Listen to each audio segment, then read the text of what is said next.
Nu de vraag naar personeel in de technische sector groot gaat worden de komende jaren, houdt ze het niet meer alleen met jongens. Daarom werd donderdag de Girls Day georganiseerd. Meisjes van het Lyceum Zundelen gingen op bezoek bij 3 industriële bedrijven in Remun. Annemarie. Liede. Daphne. Het is Girls Day en we zijn vandaag op bezoek bij Rockwool. Bij Rockwool gingen ze niet alleen in gesprek met de dames die hier werken, maar moesten ze ook zelf aan de slag. Want het zijn mooie functies, maar wat haaien ze eigenlijk in? Op zich wel bijzonder dat het alleen meisjes zijn vandaag. Hè? Ja, dat is zeker bijzonder. We zijn ook beren trots op dat de meiden dus eigen interesse hebben in ons bedrijf. Waarom doen we dit? Met name meiden in de techniek, dat is zeer sporadisch.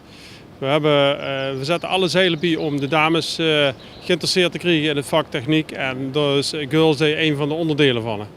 De meesten denken alleen maar het is werken met de hein in de fabriek. Ja, maar de dames wat van Rockwool hun presentaties geven, daar zitten echt goede keien tussen. Die onder andere ook wereldwijd voor Rockwool technische zaken gaan doen. Het is niet alleen een mannenwereld, het is ook een vrouwenwereld. En daar gaan we zo steeds sterker in weer. Rockwool besteedt veel aandacht aan opleiding. Het bedrijf heeft zelfs een eigen bedrijfsschool, waardoor het bedrijf al diverse prijzen in de wacht sleepte. Voor de Girls Day kwam dat goed uit. De meisjes van Zundelen kregen hier alvast een voorproefje op het echte werk.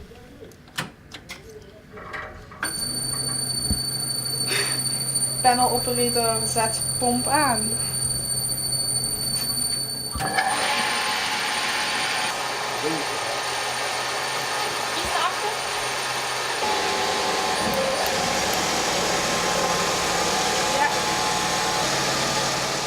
We leiden ons eigen personeel hier op. In de opleidingen voor procesoperator of logistiek of de maintenance. De bedrijfsschool heeft in 2013 een leuke prijs gewonnen. De Europese prijs voor het beste leerbedrijf. En vorig jaar werden we uitgeroepen tot wereldwijde leerbedrijf of beste leerbedrijf global. Dus ja, daar mogen we toch wel een beetje trots op zijn daar. Dat denk ik ja. Dus Rockwool is eigenlijk ook een bedrijf dat heel veel aandacht besteedt aan. Maar we verdelen heel veel aandacht, met name ook het ontwikkelen van personeel. Dus het is het belangrijkste kapitaal. De brugklassers in dat tweedejaars die vandaag hier zijn zoiets nog niet natuurlijk. Maar wat gaan ze precies doen vandaag? Want ik zag dat er al taken verdeeld werden. Hè? Ja, voor de dames hebben we een aantal leuke proeven. Ze moeten dus bijvoorbeeld in een simulatie een spinner of een spinproces naar boord zetten. Dus het opstarten van de fabriek. En het belangrijkste daarbij is de communicatie. Een andere opdracht wat ze krijgen is gaan ze een bootje bouwen. Door middel van stuwkracht, dus stoom. En de derde opdracht is door de microscopen. We gaan dus kijken onder een microscoop onder begeleiding van gepassioneerde pensionados wat we hebben. Ja, dat hebben ze gezien, die mannen die leven voor Rockwool. Dat is die mannen 30, 40 jaar bij Rockwool gewerkt, zijn al 10 jaar met pensioen, maar doen nog altijd de hulp mee aan Rockwool bij om dit soort evenementen op te zetten. Vooral voor meisjes die nog twijfelen wat ze later willen worden, is zo'n techniekdag natuurlijk ideaal.